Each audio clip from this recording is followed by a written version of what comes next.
Aku baru sadar, ada yang berubah ketika suatu sore, aku berdiri di depan jendela, menatap jalan kecil di depan rumah, dan merasa gelisah tanpa alasan jelas. Jam di dinding menunjukkan pukul 6:20.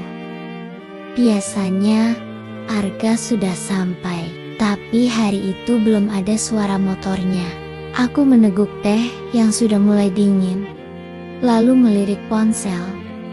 Tidak ada pesan, tidak ada telepon, dan entah sejak kapan, aku mulai menunggu kabarnya.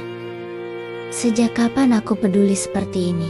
Aku menghela napas, mencoba menertawakan diriku sendiri. Paling juga sebentar lagi pulang, gumamku. Tapi kakiku tetap tidak mau menjauh dari jendela. Beberapa menit kemudian, suara motor terdengar. Aku langsung menoleh, refleks, lalu tersadar, dan merasa sedikit malu sendiri. Cepat-cepat aku kembali ke dapur. Pura-pura sibuk. Pintu terbuka. "Assalamualaikum." Suara Arga terdengar. "Waalaikumsalam," jawabku dari dapur. Dia masuk, meletakkan tas, lalu menghampiriku. "Kamu masak apa? Sayur sop sama tempe goreng?" jawabku. "Sederhana." Dia tersenyum. "Wah, pas banget. Aku lapar." Kami makan bersama seperti biasa, tapi kali ini aku merasa suasananya sedikit berbeda. Tidak sesunyi dulu. Kami mulai saling cerita. Walau masih soal hal ringan. "Di kantor tadi capek banget," katanya sambil meniup sendok sop. "Proyeknya lagi kejar target.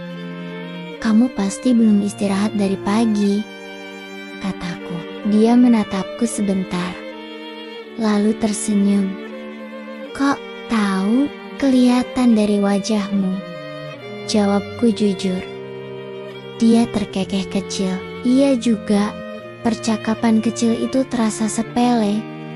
Tapi, di hatiku, ada rasa hangat yang muncul. Aku mulai merasa, kami tidak lagi sekadar berbagi meja makan, tapi juga mulai berbagi cerita.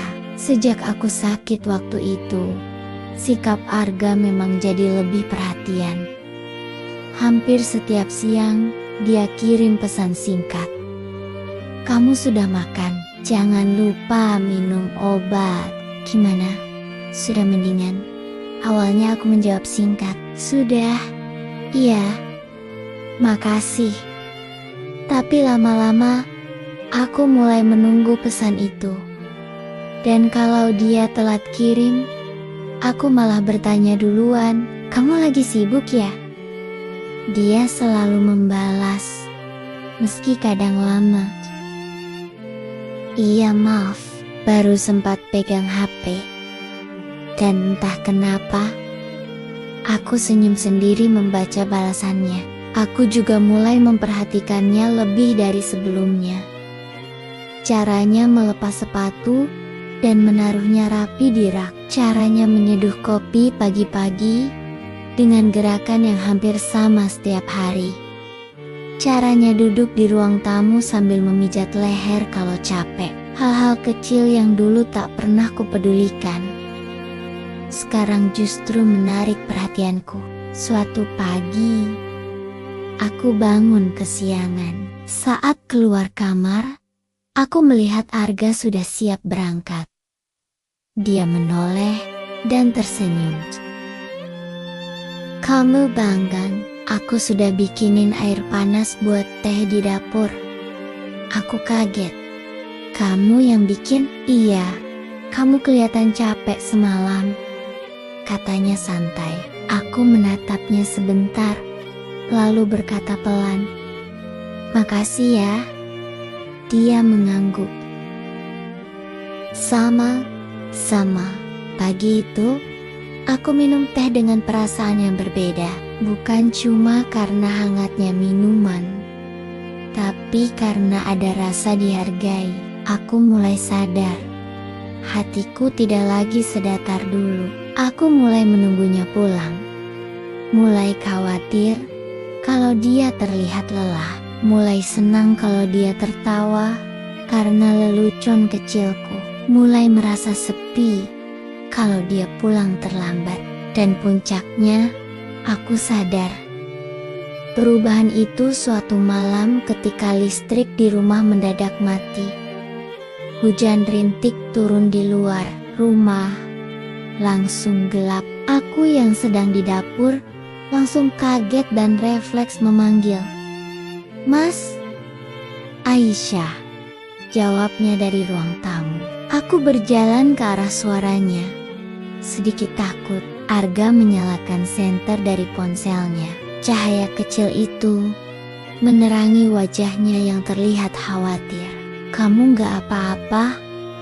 tanyanya. "Iya, cuma kaget," jawabku. Dia berdiri di depanku. "Duduk di sini saja dulu, biar gak kemana-mana." Kami duduk berdampingan di sofa, hanya diterangi cahaya dari ponselnya. Suasana sunny, hanya terdengar suara hujan dan angin. Entah kenapa, aku merasa aman duduk di dekatnya. "Kamu takut gelap?" tanyanya. "Sedikit," jawabku jujur. Dia mengangguk, lalu berkata pelan, "Tenang, aku di sini."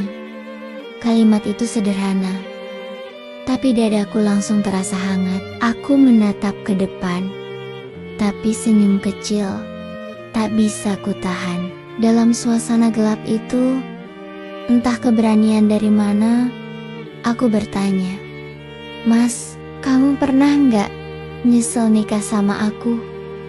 Dia terdiam. Aku bisa melihat ekspresinya berubah, meski samar. "Kenapa nanya begitu?" "Pelan ya, aku cuma penasaran," jawabku pelan.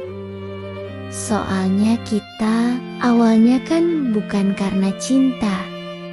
Dia menghela napas, lalu menatap ke arahku. "Kalau jujur, di awal aku juga takut. Takut kamu gak bahagia, takut aku gak bisa jadi suami yang baik."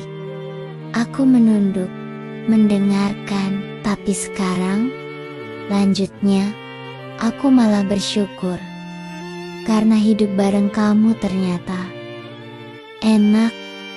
Aku menoleh, menatapnya. "Enak? Gimana?" Dia tersenyum kecil.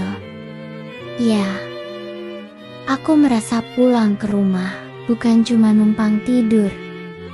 Jantungku berdetak lebih kencang. Kata-katanya sederhana, tapi terasa dalam. Aku memberanikan diri berkata, "Aku juga ngerasa gitu, Mas." Dia menatapku agak lama.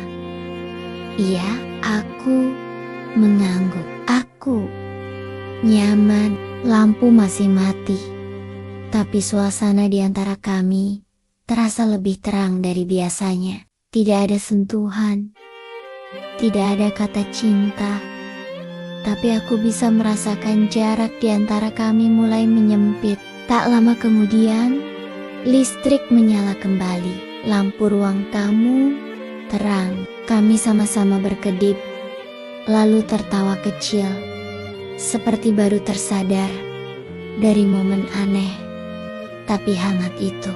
"Mungkin ini tanda PLN pengen kita ngobrol," candaku. Arga tertawa. Bisa jadi, malam itu, sebelum tidur, aku memunggunginya seperti biasa. Tapi kali ini, jarak kami tidak sejauh dulu. Tanpa sadar, aku sedikit mendekat. Dalam gelap, aku berbisik pelan, "Mas."